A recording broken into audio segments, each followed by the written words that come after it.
Welcome to DIA Today, Democracy in America Today. I'm Matt Parks alongside David Corbin. Glad to have you with us to explore the ideas behind today's headlines. My left eye sees pollution, those dirty fuels are burning, the earth's whole climate's churning, clean energy solution. My right eye scans the bill, fossil fuels are cheap, wind and solar too steep, drill, baby, drill. Predefined, misaligned, polarized division, shuttered mind, worse than blind, 2020 vision. So, Mr. Provost, what's new? Wow.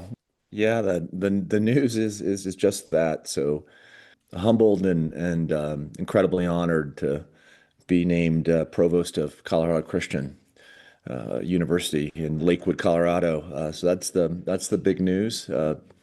It's been what, 5 years since I've been in the higher education arena, but Yeah. super looking forward to getting back to it. No regrets and just a lot learned in the K-12 world Mm-hmm. the last 4 or 5 years. I mean, I think, Matt, you and I are both teachers, so teaching doesn't start at 18. It starts at birth, but just the opportunity to kind of get back into the university world and to do a lot of the things that we had been trying to do at King's and when I went out to Providence Christian, the ability to get there, there's just a lot of great talent, I think, that is untapped, and great potential Mm-hmm. that's untapped, and we're at a liminal moment in American history. It seems like we're always at a liminal moment in American history, Yeah. but just the effort that we've kind of put in, and kind of writing on the Federalist Papers, Tocqueville, Aristotle, all of these great thinkers, where you can distill their principles and apply their thoughts to the present day. I mean, we'll see in today's episode, but to teach others how to do that is really a great gift from God. And with good teaching comes good civics, good political communities, and Yep. never perfection, but betterment. And I think that's Right. what we're after. So yeah, I can't wait to get started. I've already joked with you. When are you moving to Colorado to help me? Yeah. So, but Not gonna maybe worry that's not about a joke for family members there. But that. anyway, Well, yeah, that's great. I mean, Christian higher ed desperately needs some flagship universities. I think Colorado Christian can be one of those. mhm. And I mean, I'm excited to see, your talents brought to bear there, and that's going to be a great gift to that university. And I know it'll be a great opportunity for you. So I'm really excited. Yeah, It's neat to see appreciate all that, that come man. together. Yeah. Yeah, praise be to God. Praise God, from whom all blessings flow. So Yeah, that's right. Absolutely. Well, and meanwhile, who would have thought, as we were going through these old dusty documents, that the very documents we were talking about just last show, including Benjamin Franklin's testimony before the Parliament way back in 1766, would be front and center in this week's headlines coming out of the Supreme Court's tariff decision in Learning Resources, Inc. versus Trump. And so we're going to have a chance to talk about that. And as it's we like move we're in forward, control of the arc of history, Matt. We right. put it on our show, and then it happens. Yeah, that's right. Well, I mean, we know, even though our listening audience is relatively small, we assume there's got to be, some Trump officials, maybe some Supreme Court justices, right? It's a select group, but probably pretty highly placed. Uh, you're joking there, I but am anyway, joking. Yes. yes. Yeah. No, but I know we have a few listeners in Turkey and other parts of Europe and, throughout the Midwest and all the rest. So, It's a conspiracy. Let's just leave it at that. We yeah. can't get Yeah. into how and why That's and right. who and when it happens, but Is yeah. yeah, but anyways, so amazingly, you want to hear more about what Ben Franklin said, you can tune in to the last episode, but we'll take it a step forward today. So I do want to actually start with a bit of a recap, just to kind of hit the ground running here and give us a chance to see the context. So we're moving forward to 1772, and we started with what was sort of a national, and there's no nation obviously, but a national convening of representatives from 9 different colonies in the Stamp Act Congress. That was 2 episodes ago. And then last time, the Massachusetts circular letter, obviously representing a single colony, but then other colonies, gave their amen to what they were saying. And now this time we're focusing on a pamphlet that was published in Boston. So, we're sort of narrowing the scope and yet in some ways sharpening the view, because Boston becomes, of course, really the center of the revolution, at least along with maybe Virginia, as you move along into the 1770s. And so we're going to see as ideas begin to percolate, as events push people, as we've talked about, there's really the way that events clarify thinking, right? Force clarity in thinking. And, most of us aren't philosophers who spend our day thinking about big abstractions in the absence of the impetus to do that. We need some exterior events imposing upon us, forcing us to put down the plow and think about these things and dust off old books and try to work through. So if you go back to 1765, the Stamp Act is passed, and this leads to the gathering of the Stamp Act Congress, as we talked about, the Declaration of Rights, which challenges the right of Parliament to impose internal taxes, arguing we're not represented there, and according to natural right as well as English common law and tradition, it's not appropriate for people to be taxed without representation. We know that famous slogan, no taxation without representation. Well, amazingly, that spring, the Stamp Act is actually repealed, and Benjamin Franklin's testimony is a part of that. Franklin draws a line in several places between external and internal taxation, between tariffs on the one hand and taxes that deal with everyday items like the Stamp Act did, but also says at the end of his testimony that Americans could be persuaded that this line has been overdrawn, that any kind of taxation, whether internal or external, would be inappropriate for a parliament in which they aren't represented. So that idea is sort of percolating out there, but there's no context for bringing that to a test to see what they will say until 1767-68, when the Townshend Acts are passed, which, among other things, raise revenue through taxing trade. And so will Americans keep this line that Franklin has suggested that they've understood between internal and external? And the answer is no. As we saw last time, the General Court of Massachusetts, in its circular letter, argues that any kind of taxation where a tariff is being used as a revenue-generating measure, and of course all tariffs do that, among other things. They are also part of regulating trade, but they also raise money. So where you have one that's exclusively aimed at raising revenue, which obviously was the case in this instance, that's just as objectionable if it's not passed by people that represent those who are going to have to pay the duties, ultimately. We know that the importer, in a certain technical sense, pays the tariff, but also economists have demonstrated every which way that the ultimate tax is paid by the person who consumes the product, right? In the end, it's a tax on the consumer. So this is where things are in 1768. Now, there's a bit more of the story because there's a back and forth. The governor of Massachusetts is not happy with the General Court and is ordered, in fact, to dissolve it. He does so. And then Lord Hillsborough back in England, who's in charge of the colonies, decides not enough to just to dissolve the General Court, but we want them to repeal this measure and demands they do so. And so they're called back into session just to do that, right? So we can meet, but you're only going to meet in order to repeal this circular letter. Well, they don't do that. In fact, 92-17, they decide not to repeal the circular letter. And so they're dissolved again. They don't meet again for almost a full year. And meanwhile, troops are sent to Boston. And, we see the tension begin to elevate. We mentioned briefly last time the Boston Massacre in early 1770. They do repeal these taxes, except for the tax on tea. And that was meant to be a way of establishing their turf. We can do this. We choose not to tax these other imports, but we are going to tax tea to assert the power to do so and not to concede the point that you're arguing that we can't do this properly. Now, that's an important point because obviously what they're saying is we recognize that you're asserting the right not to be taxed, even externally by the parliament. And so in order to resist that assertion, we're going to keep the tea tax on the books.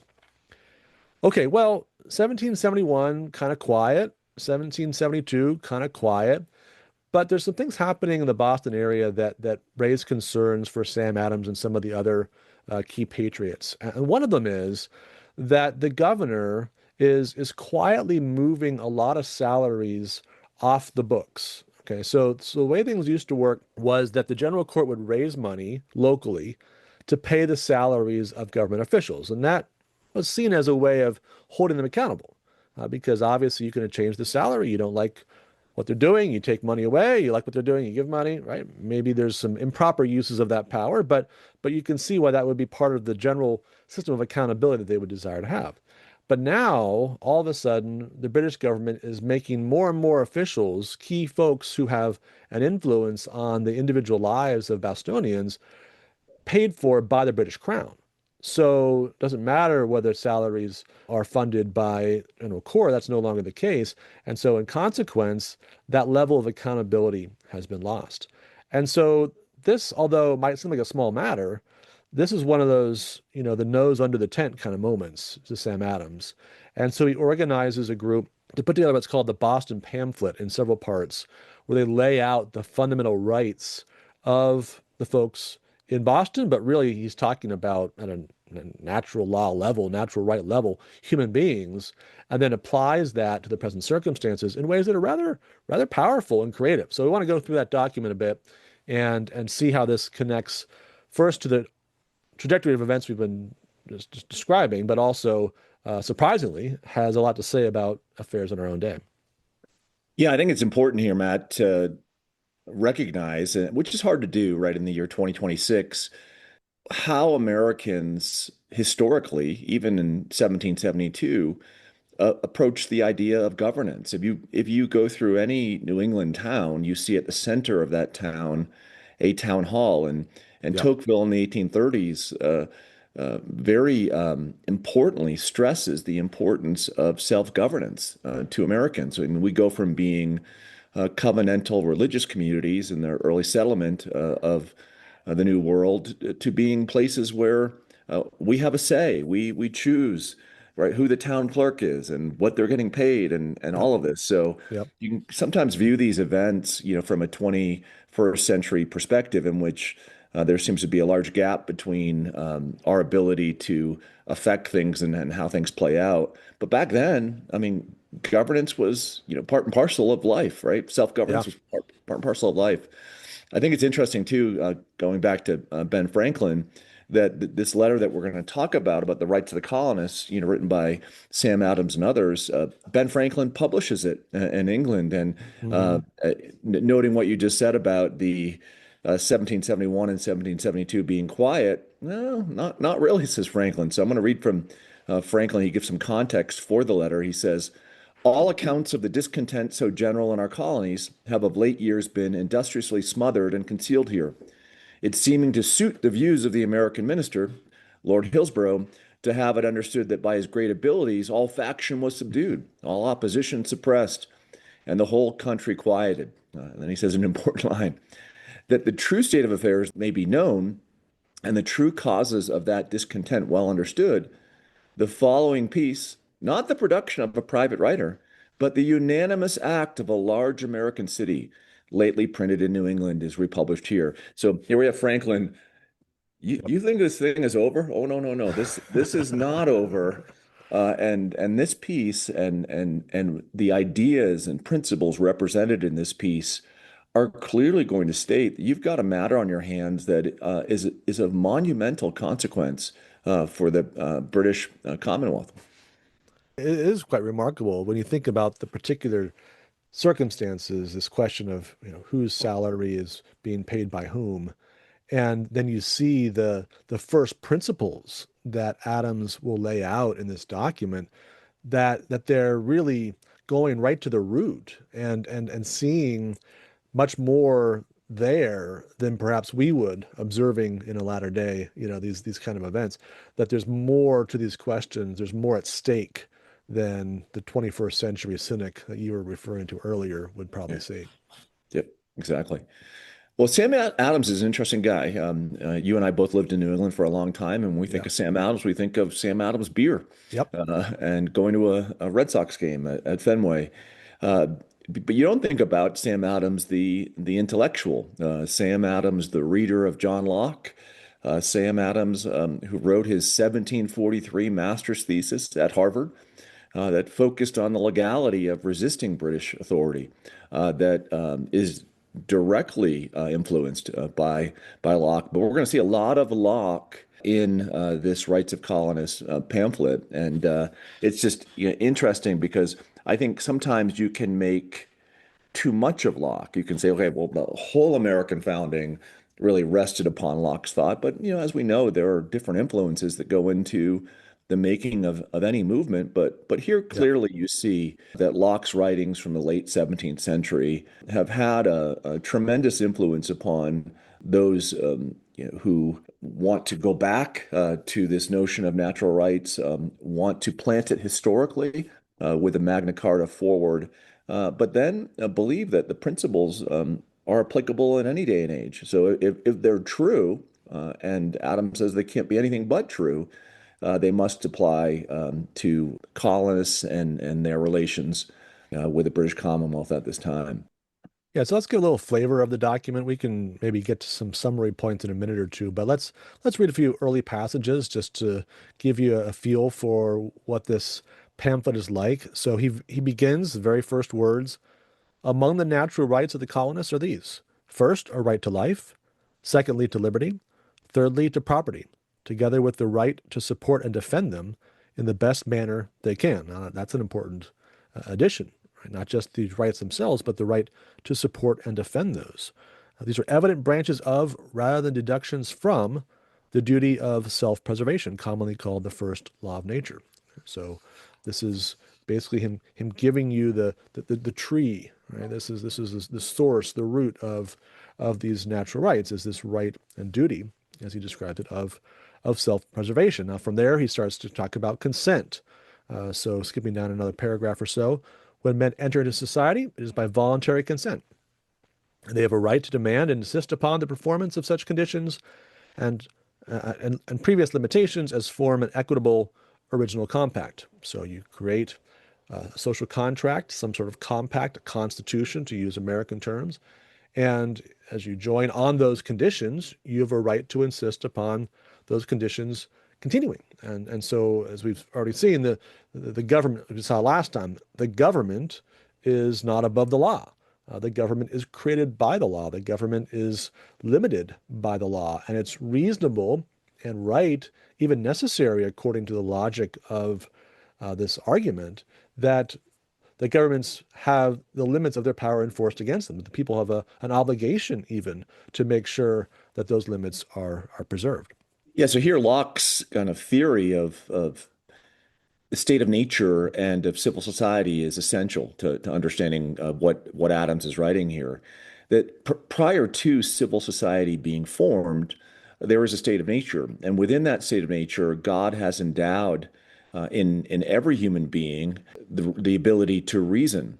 And now, whether or not that's a biblical rendering of us being image bearers of God is for a different day. Mm-hmm. But in Locke's estimation, because we've been endowed with that reason, we've been endowed with the ability to be reasonable about what it means to have our life, our liberty, and later on our pursuit of happiness appropriated. But here the understanding is that government is a means to the end of the securing of the rights embedded within our nature. That government does not determine or posit what our rights is. It has to, if it's doing so rightly, justly, it has to secure our rights. And in this case, Adams is going to say that this is not happening with the case of the British. Right. And so he says all positive and civil laws should conform as far as possible to the law of natural reason and equity. So we have a way of measuring the propriety of individual laws, actual civil laws on the books. So you see where he's going with this, right? He's giving you the general propositions. He's giving you the theory. Where does government come from? What are the limits upon government? How are those limits enforced? And then how does that apply? Well, because these principles of right that we have by nature have consequences. And there are ways of following those principles and ways of denying those principles. And civil laws have to be measured according to their conformity to those principles that are beneath the civil law that give power in some sense, at least moral power to the civil law. Yeah, and you're going to see an emphasis, right? And this naturally flows from this way of thinking about human nature. If we are reasonable and civil society is necessary for our flourishing, then when government is instituted, the importance is how that government is instituted and how power is distributed within the government.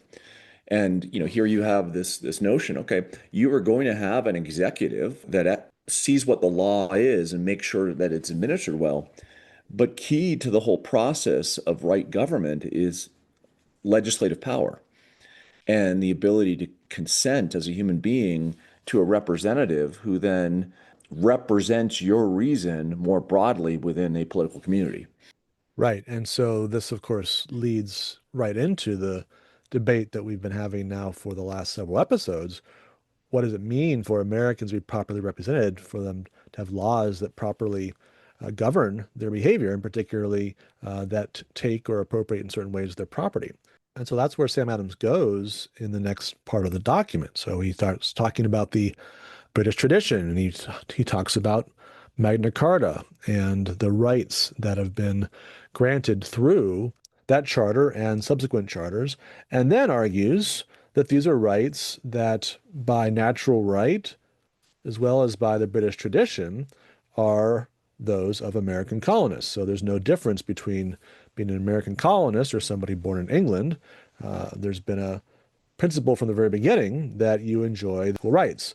And so just like anybody back in England, he says, as he gets further in the document, the supreme power cannot justly take from any man any part of his property without his consent in person or by his representative. It's important to recognize at this point there is no internal taxation on the books. Stamp Act has been repealed. Right? That point in some ways has been conceded by the British government, although they did pass the Declaratory Act and asserted that in theory they could pass whatever laws they wanted for the colonists. But you do have these external taxes still in place, in particular this tax on importation of tea. And so insofar as there's a problem in 1772, it's not a problem with internal taxation, it's a problem with these duties on their trade. Yeah, it's interesting here at the end of the pamphlet that Adams is going to mark out a clear line, because you could be analyzing the situation and say, okay, well, let's just kind of give the Americans representation in the British Parliament. And he's going to say, there's no way that's going to happen. There's no way that could happen. And that you could follow this train of thought of right representation coming from natural rights. He writes, had the colonists a right to return members to the British Parliament, it would only be hurtful, as from their local situation and circumstances, it is impossible they should ever be truly and properly represented there. I think that's an important line, Matt, because I think if that's not the remedy, what will be the remedy based upon natural rights? I think it's going to have to be the establishment of a new regime, a new government in which Americans' natural rights are represented. Yeah, exactly. And we see them, they're consistent on this point. This goes back to the Stamp Act Congress. They didn't say, give us seats in Parliament. They said that doesn't work.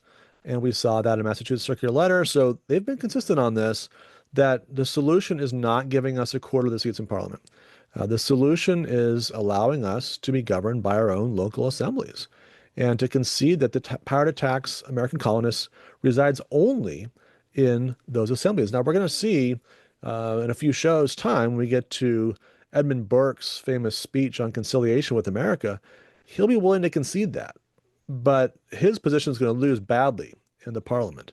And so Americans are left asserting over and over again that they're not represented and they can't be represented in the British Parliament. All right. So to summarize, key principles from this document, I think the one that we've hit upon multiple times. Number one, American colonists possess unalienable rights, natural rights as human beings, life, liberty, and property, and have a right to remain in the state of nature as long as they please. Second, all American colonists, by the laws of God and nature and the English common law, exclusive of charters, have equal rights with those in England or within the realm. And then finally, I would say, because we have no power to choose a member of parliament, because we cannot be represented within parliament, there is going to have to be established a new form of governance in the United States that secures for all American colonists their natural rights. That's right. And we have those assemblies at the colonial level. The question is, will you get to the point where you have something of a national assembly, right? Could you have a gathering, a more permanent gathering? We're not quite to that point yet where we have the Continental Congress, but that's not too far away in terms of the chronology, 1774 and then 1775 with the Second Continental Congress that more or less remains in place indefinitely moving forward. But yeah, I mean, these are the open questions. How is this going to be resolved? And you can see Americans working toward an understanding of what it will take to enjoy true self-government. And while in theory that could be under the crown, it becomes more and more likely that that might not be under the crown. Yeah, and this is going to play out even further in American history, right? Because once we think about how we establish a national government, there are going to be questions and criticisms of that national government by anti-federalists who believe that, no, we Right. don't want to be under the banner of a federal constitution because we're just going to get ourselves back into that situation that we were regarding Great Britain, and we're going to have it's going to all play out again. The same issues are going to play out again. So many individuals arguing, all right, yeah, we'll be a confederation Right. of states and let us govern ourselves locally. So, but that's for the future. But anyway, Yep. it's just interesting to see once this pattern and this momentum and this emphasis on natural rights goes into high gear. Watch out because it can Yep. go off the rails quickly as well. Yeah. That's right. And no one has an exclusive right to interpret these things. Right? This is interesting. I think a nice transition actually to the Supreme Court decision. So, 6-3 decision, but not the normal 6-3. We're used to 6-3 in this era, but it wasn't the six conservatives against the three liberals. It was three conservatives and three liberals against three conservatives. And the most interesting of the dissents, although not the primary dissent, was written by Justice Thomas, who's most noteworthy member for his commitment to a real robust understanding of original meaning and trying to work that out and apply that in a meaningful way to questions that come before the court today. And I have the highest respect for his abilities and for his efforts over the years in doing that. I mean, it's been a 40-year project now, or a 35-year project, where he's really been reintroducing at the Supreme Court level original meaning as a viable, practical doctrine. And Thank of you, thank course, you, Justice Thomas, and thank yeah, you, Hadley Arks. yeah, that's right. And there's a whole group that's now on the court included, other colleagues of his on the Supreme Court that have embraced that, the Federalist Society, and you think about all these different institutions that have emerged. So I mean, critical of Justice Thomas's dissent here, but that's in some ways in keeping with the method, right? In other words, Justice Thomas has a method. He doesn't have. I don't know how you could critique him. The president said, when you read the dissenting opinion, there's no way that anyone can argue against them. There's no Yeah. way. Yes. The initial remarks of President Trump were rather harsh, I think it's fair to say. And yeah, just no doubt as a master himself of original meaning and having done the text work and gone back to the sources, he had come to that conclusion, before he made any decision in the first place, right? I'm sure he wouldn't have acted to impose tariffs without having done the research to understand the original meaning of the statute as well as the American constitutional system. But having said that, so Justice Thomas, my point is that he has a method, right? But there's no guaranteed outcome. People think, well, hey, original meaning, there's only one original meaning. That may be true, but we can debate over it, right? In other words, there's a method you approach. You try to understand the public meaning of the text, the Constitution, at the time that it was written. and you do your best historical research in order to understand that, and you reason through documents and all the rest. But just like we have debates over important questions in the Bible, you can have debates over important questions with regard to original meaning. Biblical questions are settled under the overall assumption that the Bible is the Word of God. And so anyone who's reasoning from that assumption, right, will work toward, hopefully, consensus, but not perfect consensus. Likewise, original meaning, if we concede that this is the proper way to understand the law, according to its original meaning, that gives us some guardrails, but doesn't guarantee the result. And so we can review the sources and come to different conclusions. Which is the great critique, right, of this original meaning form of jurisprudence, right? That, okay, well, because it's not solid, because it's not based upon something that's been written down and that is clearly understood per se, then it leaves things open-ended and able to be viewed distortedly. So. Right. Whereas, of course, with living constitutionalism, things are all very, very clear and straightforward and well constrained, right? So it's an odd critique given the alternative. But yeah, so let's talk a little bit about Justice Thomas's dissent. So I mean, the structure of the question constitutionally is, did the Congress delegate to the president the power they exercised in imposing tariffs on various countries, adjusting those tariffs day by day, and et cetera, et cetera. And then, beneath that, though, is the question, can the Congress delegate to the president the power he exercised? So, we have to interpret the statute, but before we really get there, we have to ask the question, well, regardless of what the statute says, is it a power that can actually be exercised by a president? And so this gets us into questions about separation of powers and what are the essential qualities of a legislature, what powers are non-delegatable, if you will. And this is really the heart of the discussion on both sides in the Supreme Court's ruling. Yeah, that here Thomas is going to argue that Congress can delegate powers to another branch of government, and that in the sense of imposing duties on imports, that power can be delegated. And I think it comes back to this question, and this is where we go back to the Stamp Act and other things, that is a tariff a tax? Is the imposition of a duty on an import a tax on the consumer who's going to buy that import?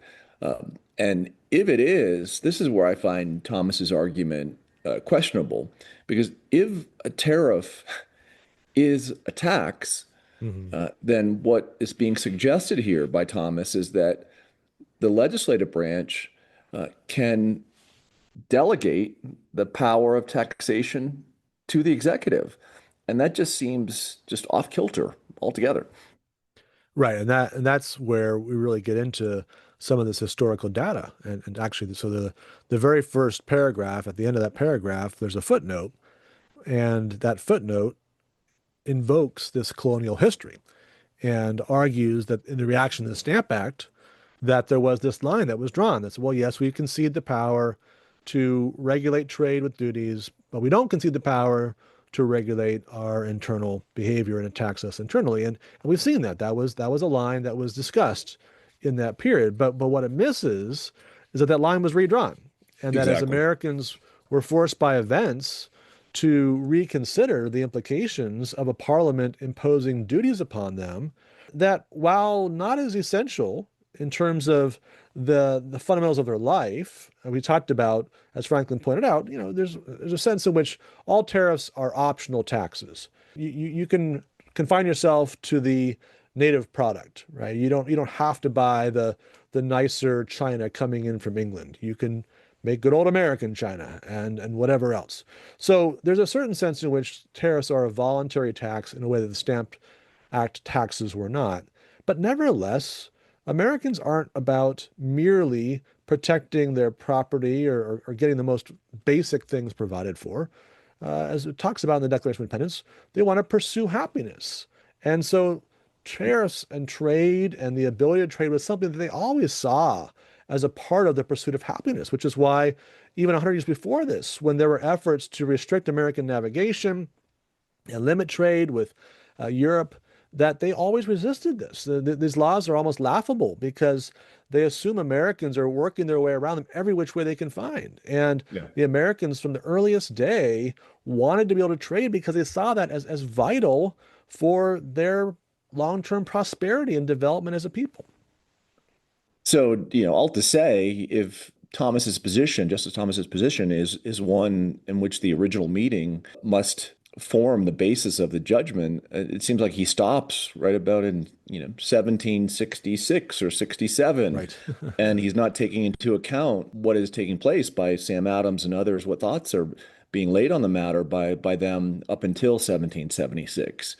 So, and where you see kind of this furthering out of what natural rights mean and how they are to be understood in terms of right and wrong governance. So this is where I think why we find the dissent questionable.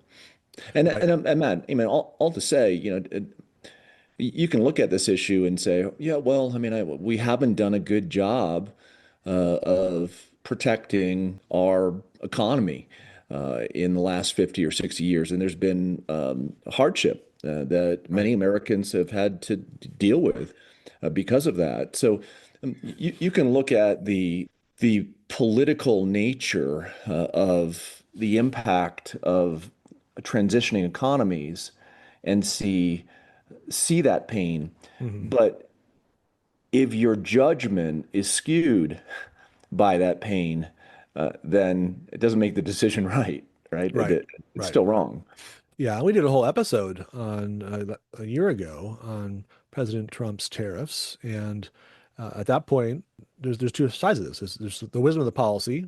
Is this a good way of trying to improve the lot of many who have been left behind by the developments of the last 30 or 40 years? That's a debatable point, I think, economically, but that's one question. A separate question is, does he have the power? Yeah. Now, the power can easily be exercised, uncontroversially exercised by an act of Congress, right? And this, I mean, this is very clearly a solution. It's not a solution President Trump wants because he prefers to be able to negotiate, renegotiate, renegotiate according to the headlines and according to whatever others are reacting and how they're responding and all the rest. But nevertheless, there is a way of doing this with Congress that would be uncontroversial. And Yeah. then, well, at least constitutionally, and then we have the economic discussion. But that's the part we have to separate. And so the issue for the Supreme Court, obviously, is the constitutional question, not the policy question. Well, and the problem, right, is we live in an ideological age of faction.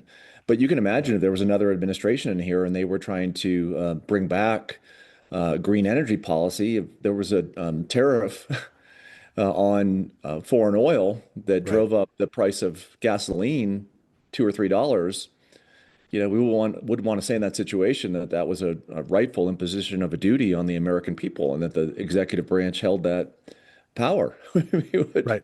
Right. we would say the reverse. Declare climate change to be an emergency, and therefore the president, under these emergency powers, can impose a massive tariff on any oil imported or anything else that happens to be, in the judgment of the president, contributing to the problem of Yeah. climate change. No, it'd be a no-brainer, right? So, uh, constitutions matter. Our Yeah. following them matter, and it goes back to this thing that we've gone over and over again on in this show is that you want what you want. How can you get it as quickly as you can, right? And Yeah. you begin to do politics that way, and you get yourself into a mess quickly. So let's try to tie it together here, Dave. You did a nice job summarizing in our show notes some connections between Sam Adams' argument and the tariff debates. Let's just walk through some of that as we try to pull this together here. Yeah, so I think the thing that has been at the center of our discussion today is this question of natural rights and the limits on government power. So we saw in Adams' Rights of Colonists, he emphasizes that individuals possess inherent rights, life, liberty, and property, that governments must protect and not violate without consent. And in this tariff debate that we've been talking about, the Supreme Court affirmed that imposing tariffs is a form of taxation. It implicates individual property and economic interests, and that government authority to tax must be clearly grounded in the law. I think that's the essential thing that we're talking about here. Secondly, this idea that we consent to our representatives to tax us. And if we do not have the ability to consent and be represented in taxation, then that form of government is unjust. And in this case, the court's ruling underscored that tariff authority resides with Congress, not with the president. And I think you and I are both in agreement that that's a right judgment. Yeah. I mean, we go through a couple more of these, but I think with those two, you begin to see the basis that you can only maintain the rule of law if you have a clear delegation of power. Right. You must have checks on the arbitrary exercising of authority. Without that, your property and your economic rights will not be protected.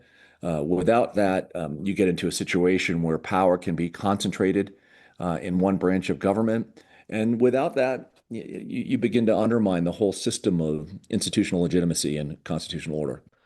Yeah. And so I think, ironically and surprisingly, perhaps, we see some really close parallels between the kinds of concerns that Adams is raising and the reasons why the Supreme Court majority, at least the conservative branch of that majority, concluded that these tariffs could not stand. And I think what you're saying, Dave, is that there's a real need for us in a moment like this, where there's certainly a partisan element to it, and for us to go back to those first principles and to reacquaint ourselves with the commitments that we've made, going back to the deepest and most foundational statements about natural rights and consent, and to think about how does that play itself out, and not be in such a hurry to immediately reach some kind of conclusion that affirms our prior judgment.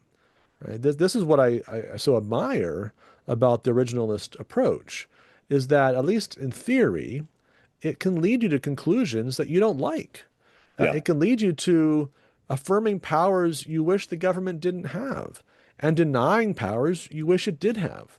And in fact, if you never reach a conclusion like that, you're not doing original meaning, right? If it always works out the way you want it to work out, then all you're doing is just imposing your prior convictions upon the system. But proper original meaning jurisprudence has to leave itself open to conclusions it would wish it didn't reach. And I'm not saying that Justice Thomas is using motivated reasoning. I think maybe there's just a misreading of the sources or misapplication of the principles. Whatever. If he's wrong, I don't think it's because he's failed in some fundamental way. But I do believe that for anyone who's coming to this with already the judgment that President Trump has to be right because this power has to be exercised, and therefore there has to be a way to make it work, you've missed the whole point of a constitution. Right? If we work backward from the thing that we know has to be the case, then we no longer really have any constitutionalism. Yeah, and I think that it strikes home something that I'm sure we're going to focus on, God willing, in the next decade or two, that a true restoration of the American Republic is a true restoration of the American Constitution and the Declaration of Independence, which it frames. That America can only be great again if it comes back to its original principles of right governance, of the relationship between government and civil society, government and the individuals it represents. No matter how great the economy is, no matter how much power we have on the geopolitical stage, that is the basis of good, solid American governance. Absolutely. Well, we'll take our next step on the road to July 4th, 1776 and July 4th, 2026, Lord willing, in 2 weeks. But before we wrap up the show, we want to check back in with Tocqueville's crystal ball. And of course, last time we were making our predictions for the Olympic hockey results. We didn't do too badly.